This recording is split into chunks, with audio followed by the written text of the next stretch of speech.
Hey, what's going on, everybody? Welcome back to the Coach to Coach podcast. We've got episode 10 today. Before we get rolling, like the video, subscribe if you haven't already. We're starting to get some messages and stuff. People are watching the podcast, which is awesome. If you have any feedback, anything that you want to see us touch on, our opinion on anything, please reach out, Instagram, DM, leave us a comment, and we'll work that into the mix. Before we get rolling into some of the topics, which we're going to be talking about low stomach acidity, training while sick, and then we got like a Q&A and whatever else we get into. But before we get into that stuff, let's do a little bit of update and just see like how things are going with you, what you got going on right now. How you doing? Yeah, I'm good. Training's good. Body's feeling good. I'm happy with the progress. You and I were just talking last night. When I'm in the gym and just like running the program, sometimes I want to just go, wanting to hit burnouts, wanting to just like add more weight or add another set just to kind of like kill stuff. And you're having to talk me back a little bit. I'm also having to do some of that myself and just being like, just run what's on the program. Like if it still feels like you have more in the tank, like just kind of put that to the back of your mind and do what's on the program, because that's just not the goal right now, I guess, for me, trying to get strong. So if getting Right. strong means doing exactly what's on the program and nothing else, then so be it. I mean, at the root of it too, it's like when you're working with a coach, if the coach wants you eating, X macros or X amount of calories, even if you want to work harder, just do what the plan says, because that's what the coach has laid the plan out in front of you. Like that, you want to follow that, so you want to know the response you're getting off of that plan. And even if you have the best intentions of saying, hey, like I want to push harder, I can do more, that is going to feel very good in the short term, but in the long term, it's going to make it so that you have a hard read on what's actually working, on what's actually going on. So the best thing you can do is, even if you feel like I got more, I can push the food lower, I can do more in the gym, it's like, no, treat it like an experiment. If you're moving variables around in an experiment without control, you have no idea what's going on, because ultimately this experiment that we're running, it's going to be across a really long time span, right? So we want to kind of understand like what works, what doesn't work. And the only way to do that is to be consistent with it across that time span, right? And on the topic of like doing more in the gym specifically, I am of the belief, like, so Joe basically messaged me and he's like, hey, I feel like I want to do more in the gym. Can we add like a burnout set after this SSB squat? And I said, yeah, we can do it as a one-off, but like I don't want that to be a regular thing, And so basically what it is I think that I don't think you necessarily I think there's a great correlation between strength and muscle, okay? So if we look at anybody that's put on a decent amount of muscle on their body, whether they're natural or enhanced, at some point in time, they were fucking strong. They were strong by anybody's standards in the gym. That's going to be the case across the board, okay? And then maybe at some point in time, after they built that base strength, they were able to pull back and refine that process. But that base strength, right, getting some of those big compound lifts up to a respectable number, that was a part of the building of the base of strength and muscle, right? And in Joe's case, I want to make sure that with a couple movements, basically squat, bench, and deadlift, okay? They're variants of them, so it's not straight barbell, but with those movements, the fastest way to build a base of strength is not to do everything you possibly can do, put every set into failure. It's not. That's why powerlifters don't train to failure. Because if that were the way, then that's how powerlifters were trained, because they are training for strength specifically, right? So I'm trying to blend the best of both of those, like say, hey, I want to focus on, pushing you up to a high level of intensity with these big movements, but not completely emptying the tank, because I want to focus on strength in these movements. You can empty the tank on some of the on some of the other movements like leg extension, leg curls, like the single joint stuff, like that's fine. But on those big movements where I want you to get up to, 3 plates, 3.5 plates, or whatever the target is, like we're moving some weight, I want to pace it, and I don't want you emptying the tank, because that is going to be the most direct route to getting strong across those lifts.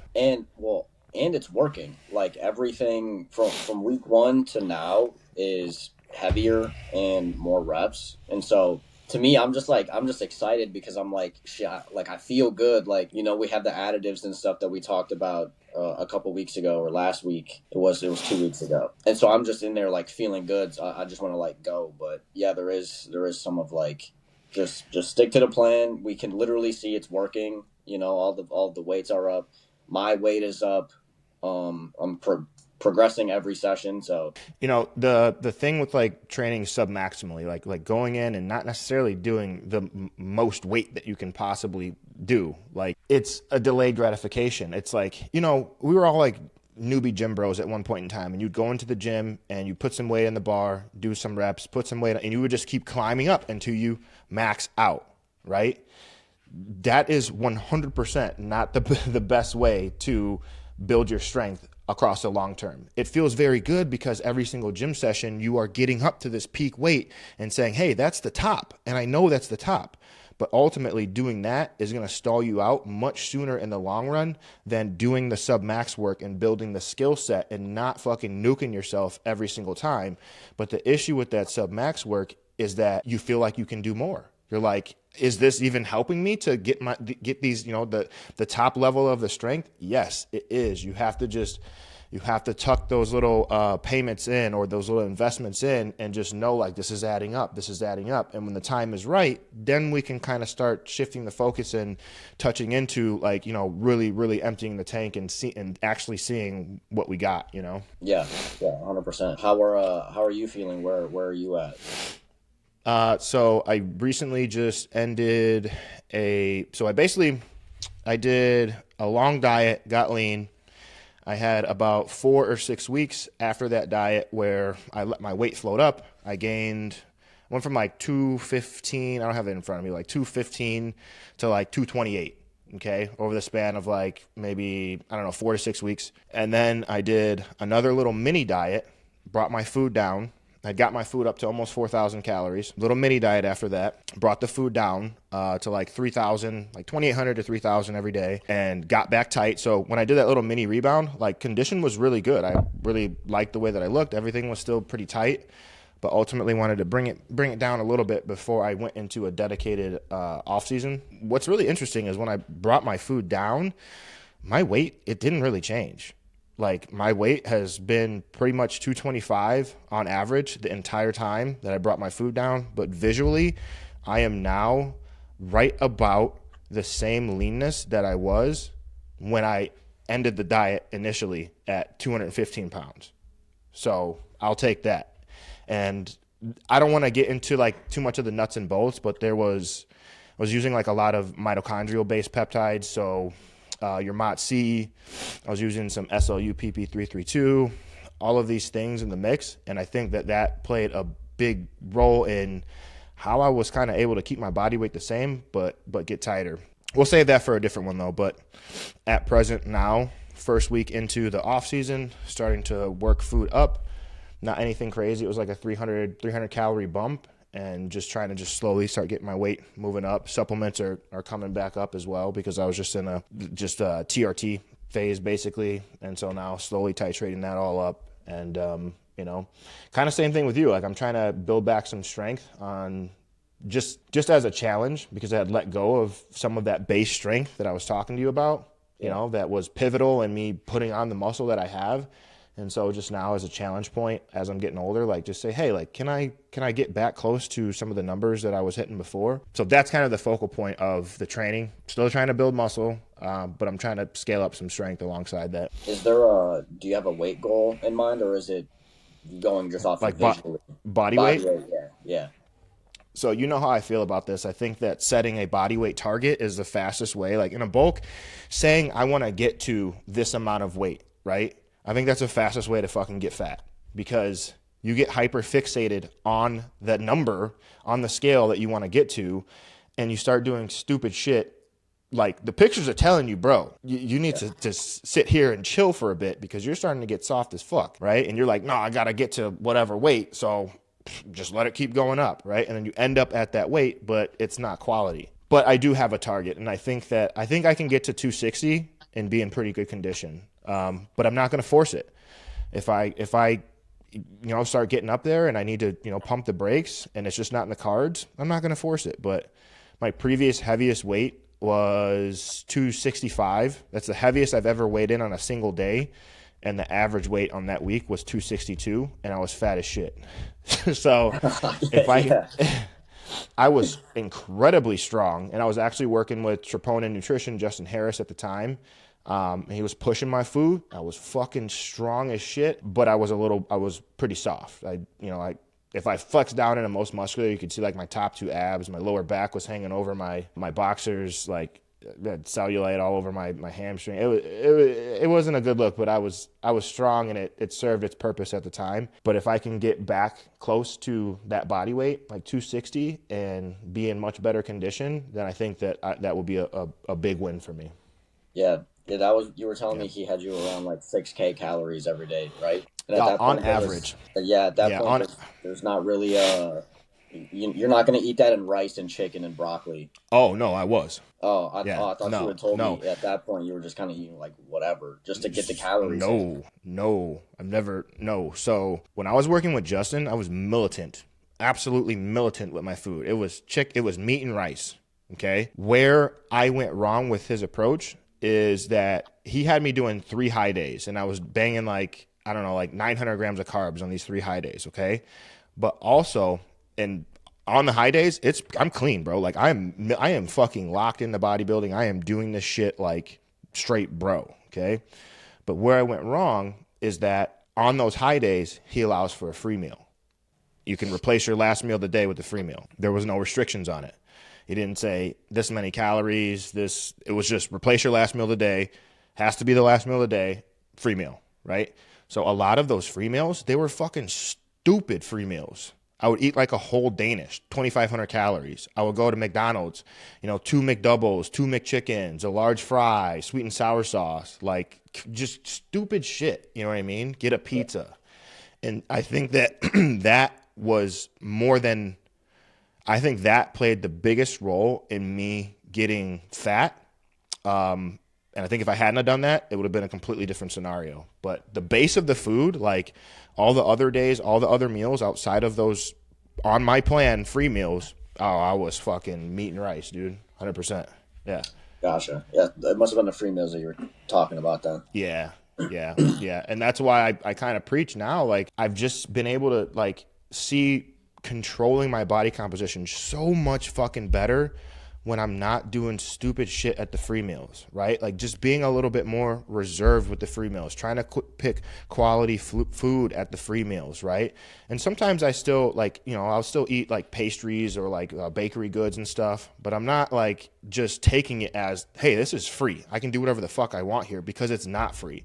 It's not going to be free on your body composition, and it's not going to be free on your long-term health. So no matter how it's written into the plan, have a cheat meal, have a free, dude, it's not free. There are going to be repercussions if you get into that free meal and eat like an asshole, period. Yeah, 100%. Okay, so we kind of covered our progress updates. One thing I did want to touch on is I am sick right now.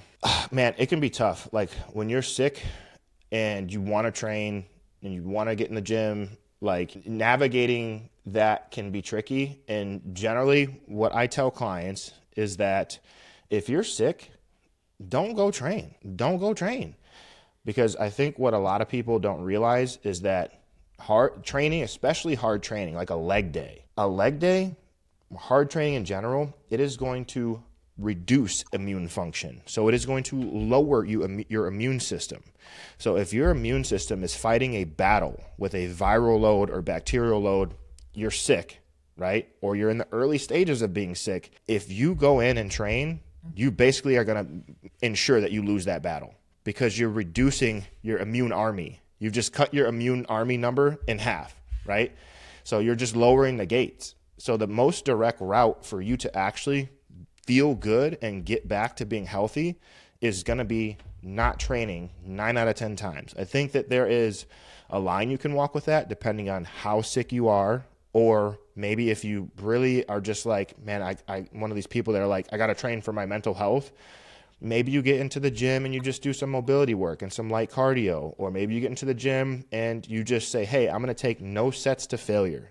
right? I'm just going to get it. I'm going to go through the motions. I'm going to move some blood around, but it's not going to be taxing. I think that in certain scenarios can be okay. But if you're talking about you're sick and you're going to go in the gym and try to perform the way that you normally do, that doesn't even make sense there, right? Because you're sick, you're probably not going to have a great training session. And also, your overall recovery capacity is going to be down. Your body is fighting something. So just take a couple of days off of the gym, focus on getting your steps in, control your food because no matter how sick you are, you can still control the food that you eat. And then when you're feeling better, get back into the gym. Muscle is not going to fall off of your body in taking 2-3 days of rest from the gym. It's just not, you know. But I know that's a hard thing for some people to wrap their minds around. But that is genuinely the best way to go about it, in my opinion. What do you do when you have a client that is sick?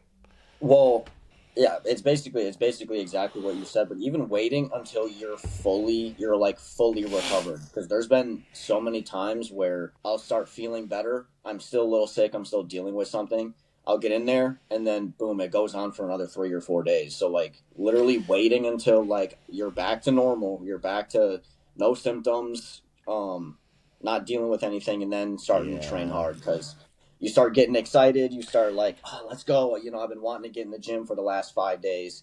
You're still dealing with something. Your body's still kicking it. And then you do it again. And then you're sick, for a little bit longer. Yep, yep. And full disclosure, I actually trained while I was sick, and it was not the right call. And I never get sick. If I do get sick, it's very short-lived, and I am absolutely confident that the reason that I'm still sick a week later is because I trained through it. I walk the line of saying, hey, you know what? I don't feel miserable. I don't have a fever, but my throat is really sore. My sleep is down. I'm congested. I'm fucking sick. Like, you know what I mean? But I feel not terrible, right? I'm not super lethargic. So I made the compromise of saying, hey, I'm still going to get into the gym. I'm still going to train, but I'm going to really pull down the exercises that are just kind of not important ones. And on those big movements, the biggest bang for my buck movements, I'm not going to send it. And that's what I did. And I think that can be okay. But here I am telling you right now, I'm still fucking sick. And I don't think I should be. And that's also with me making sure that I increase my antioxidant status through vitamin C and glutathione and all these things that can help you get over being sick or combat this viral or bacterial load, or just put your body in a best place to do so. Vitamin C, glutathione, N-acetylcysteine, all these, these antioxidants, they're not going to prevent you from getting sick or just boom, get you over being sick. But they can kind of just, give you a booster in that regard. But even with banging all those things, I'm still fucking sick. In hindsight, again, like, man, I probably should have just fucking sat my ass down and just waited until I felt 100% better, like you said. Yeah, I feel like you and I swap positions for a second because I feel like last year every couple months I was telling you I was feeling something. I was some type of sick, and then it was the same thing that I was just detailing what happened. I'd start to feel better, go back, and then it would just draw it out for another week. So don't make the same mistakes I made. Yep, yep. And I think too, like another little tidbit on this, I think like if you're getting sick maybe twice a year, I might even go as far to say 3 times per year. I think that that's probably pretty normal. I couldn't tell you the last time I was sick before this. Like I just couldn't tell you. But I think if you are getting sick with any more frequency than that, it's a sign and symptom that you got some lifestyle shit that's going on. Your body is just not in a great spot, whether that's because the food you're eating is low quality, maybe you're not getting adequate micronutrients in, or even something just even simpler is like, is your sleep schedule straight? Like, are you consistently getting in sleep and recovery, or are you, sleeping like shit? Your sleep is all across the board. You go to bed at different times, you wake up at different times, and you are using stimulants to just say, hey, it doesn't matter when I sleep. I'll feel all right if I drink this energy drink or drink some coffee or whatever, If you're getting sick with that amount of frequency, you need to start kind of looking at what's going on because your body is telling you something. Yeah, for sure.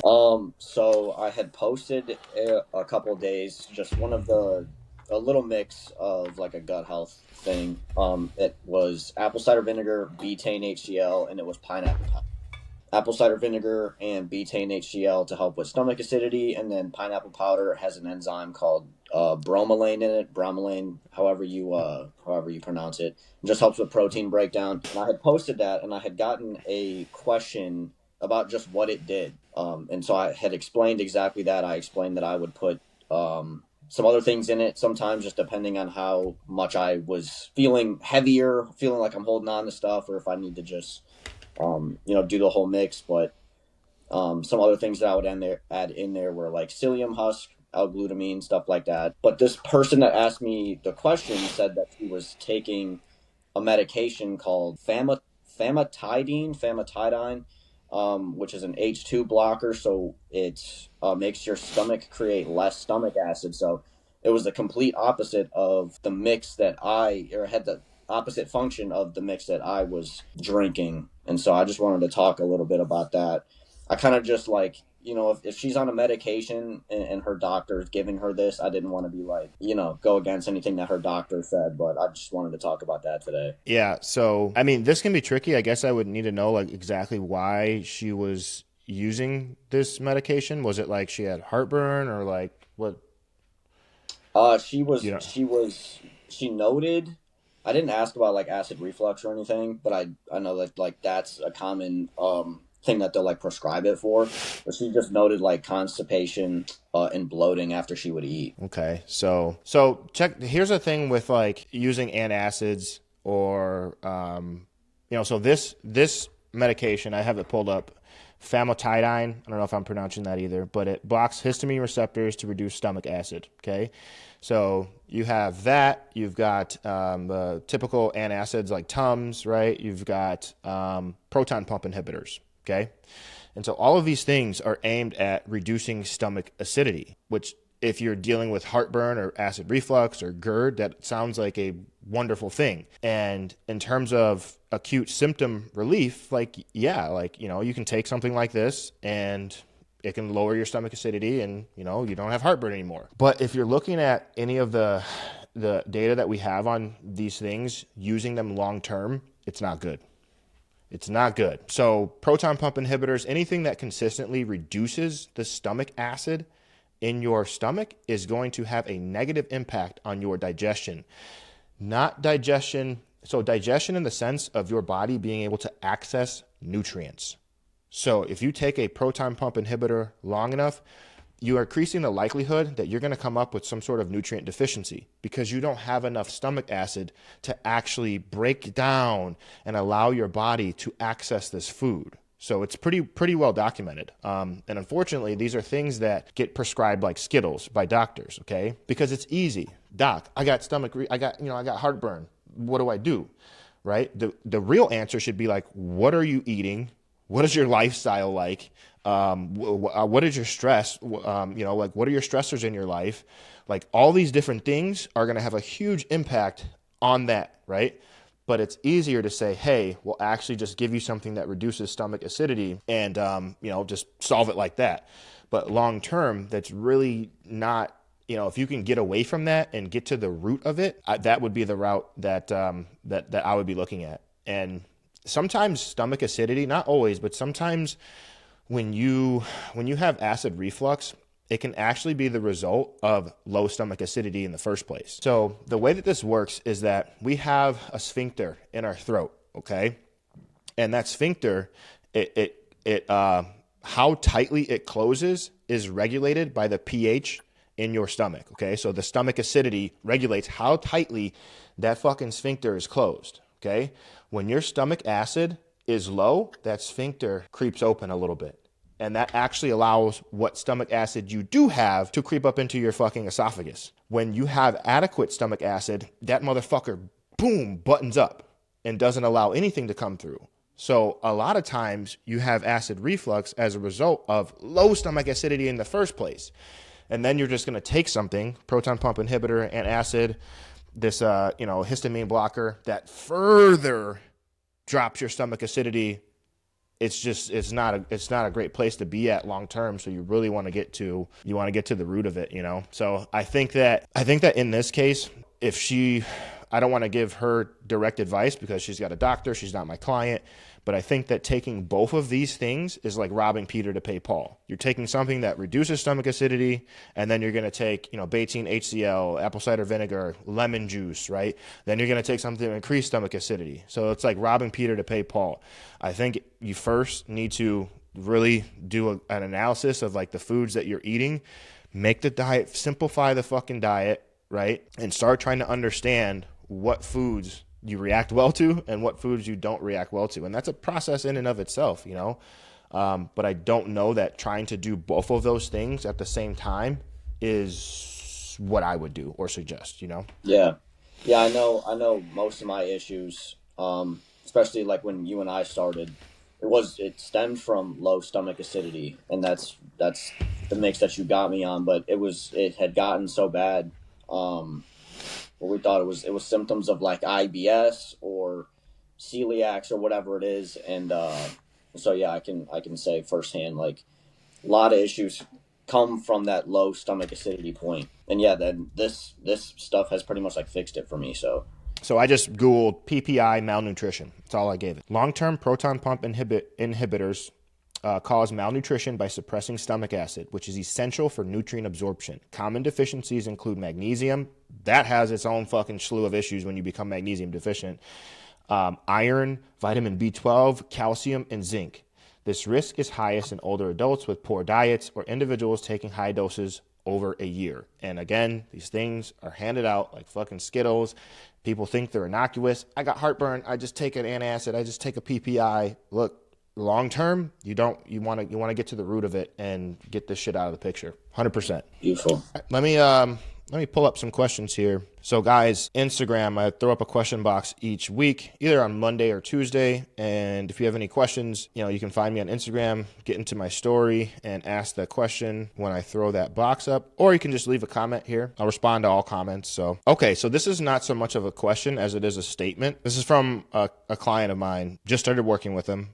Dalton. So I had posted up on my story along with the Ask Me Anything question box. I had posted this little clip, this little text. Okay.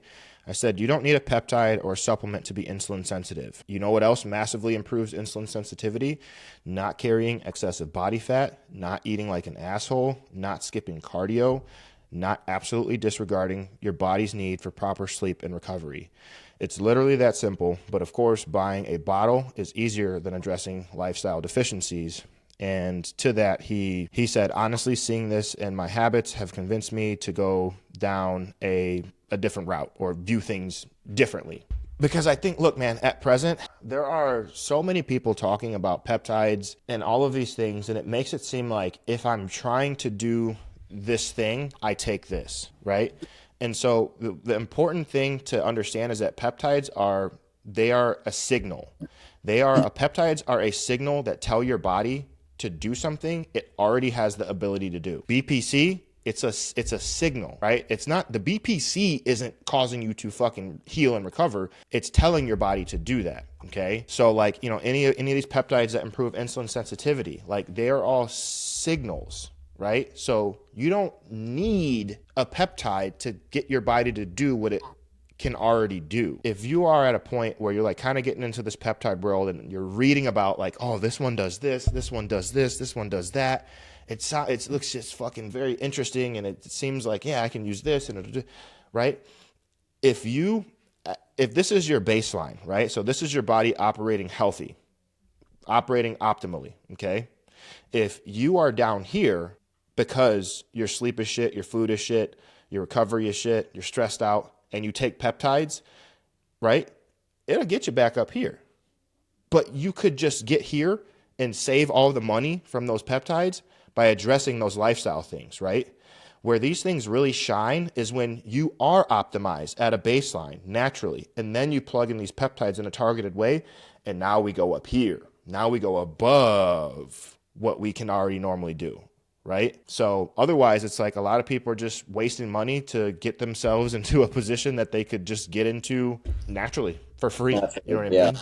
just with the Yeah. right lifestyle choices. It's crazy because it seems like it's everywhere. The peptide talk is everywhere. I can't scroll on TikTok. I can't scroll on Instagram without someone making it seem like it's like they're all just customize your character like add-ons, like you said, if you want this, you do this. If you want this, you take this one. And it's interesting because there's still a lot of I think like research that needs to be done on the long-term effects of some of these things. I think that too much of a good thing can be a bad thing. I have been on record saying I think that retatrutide is a wonderful peptide. The GLPs in whole, I think semaglutide is largely obsolete, but tirzepatide, retatrutide, I think they're wonderful peptides. BPC, all these things, I think that they're wonderful, but I think too much of a good thing can become a bad thing. And so I'm of the thought process where like I don't want to just stay on retatrutide all the time. So I might use a bottle and then I'm going to take some time away from it. I want to let my body just come back to its own baseline. I'm going to use some BPC when I need to use BPC, not as a prophylactic. Like, hey, I'm just going to fucking put this, nothing's wrong with me. Nothing hurts. I'm just going to fucking Right. put a little bit of BPC in and just make sure that I stay in it. No, fuck that. I'm going to use BPC when I need to use BPC, acute injury, something like that. I'm not just going to have this stuff in at baseline year round all the time. One, you're probably wasting your money. And two, long term, bro, I mean, I'm all for experimentation, but like, all right, so we had some technical difficulties. Hey, look, we're using Riverside, the software Riverside to record. And while it has some really freaking awesome features, it's glitchy sometimes. It'll fuck your shit up. It'll fuck your shit up sometimes. So I've seen other people talking about it. But look, I don't know where I left off at. I was ranting about peptides and the overuse of them. And the last thing I'll touch on that is just like, I think it's important to understand also that the people that talk about the peptides the most are the ones that have affiliate codes that are selling it. Okay. And so just keep that in mind because these people can make really good money. Like I actually just got cut. I had an affiliate code with Modern Aminos, right? And I actually just got cut from the team because I wasn't selling enough. So my code is good for like a couple more days and then that's it. But from what little bit I was selling, from me just referring, saying, hey, like, client wants to use this peptide. We think it's a good spot to plug it in. It makes sense. You can use this code. It saves you some money. It gets me some money, a commission. It was not nothing. It wasn't a ton of money, but it was not nothing, right? So imagine people with these big followings, they can make quite a bit of money off of these discount code uses. So that's something to understand, that it's big money, and people are going to talk about it. They're going to sell it to you. They're going to talk it up as this big wonderful thing. And again, I would just say, hey man, like make sure you're doing all the base shit good, and then when you need to add something in a targeted manner, plug it in, and then when you no longer need it, plug it out. Just take it out. Wait, can I ask you something on that? Yeah. So when it comes to, because you kind of, I've heard you say this and it kind of changed my mindset on things like that a little bit, which was like, if this is what it takes to get you headed in the right direction or to start taking your shit more seriously, like where, I guess, how is it um different now? Like if it is that thing that gets people use peptides, right? Or like using retatrutide, tirzepatide, stuff like that. Like if it is something that helps get people like on track, is that still considered in the same light of the things that you were just describing? Like it's a bad thing, or it's just be careful with it. I think I know what you're saying. Like, I guess in the case of retatrutide, the big gripe that I have with it is like people plug retatrutide in, they have good experience with it, and it gets the momentum rolling. They see weight coming off. Then the nature of most drugs, which GLP is not a drug, it's a peptide.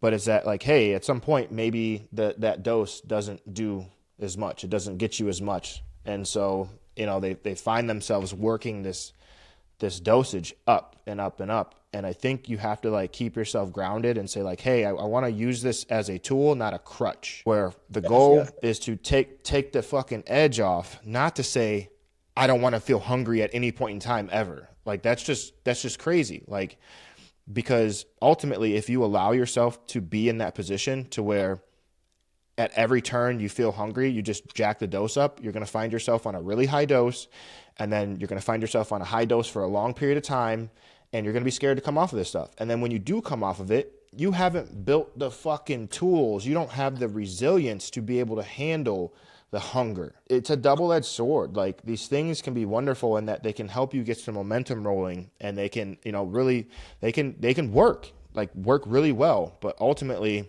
you need to always think about it as a tool and not a crutch, right? The goal shouldn't be to Yeah. just not be hungry ever. It should just be like, hey, we want to get a little boost. You know what I mean? We want to get a Yeah. little bit out of this, but like, don't be afraid to be hungry.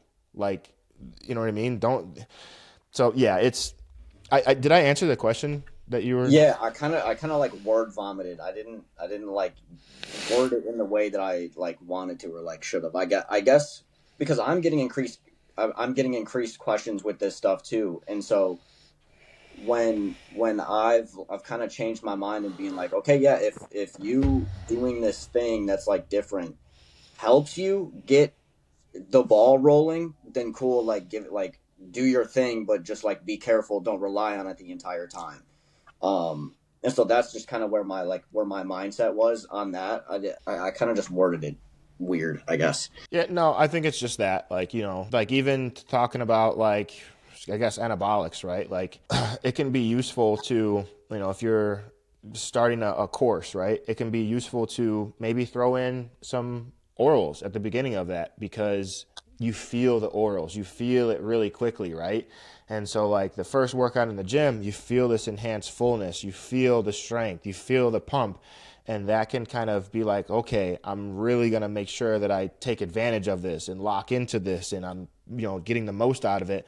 Versus if you're just doing something like that's an injectable, a longer ester injectable, it might be a couple weeks until you start kind of noticing enhanced fullness and enhanced performance and all these things. And maybe you're not taking it as seriously because you don't have that feedback. So, right off the gate. Like, maybe you're being a little bit loose on your diet, loose on your cardio, whatever. Like, so I think that these things can be used as a tool to like get momentum rolling really quickly. But I always want to try to urge people, tool, not a crutch. And you have to be honest with yourself and say like, hey, what am I using this for? Where can I improve on my own without it? I got a couple more, but I'm gonna answer this one. Yeah. So the next question: if you got injured, would peptides help you heal faster? So this question is coming from somebody that is a natural athlete that has no knowledge of any of the stuff that we're talking about. Not really. You know what I mean? That's my assumption, at least, because I know them. So yeah, like, it's these things work, right? So even all of what I just said, right? Like, you don't rely on them, don't this, don't that. Like, these things work 100%. So if you were to get, if you were to get injured and you plug in some BPC or TB 500, you're going to heal faster than you would without it. 100%. They absolutely work as long as you're getting, real shit. I also understand that this person is a natural athlete that competes in tested federations. So that's kind of a slippery slope, right? Like, where, and I would have to look up the anti-doping list, like the WADA anti-doping list, to see if something like BPC is even on it. But there's going to be a lot of peptides and various compounds that are not on those lists, right? That can be impactful, whether directly to performance enhancement or recovery.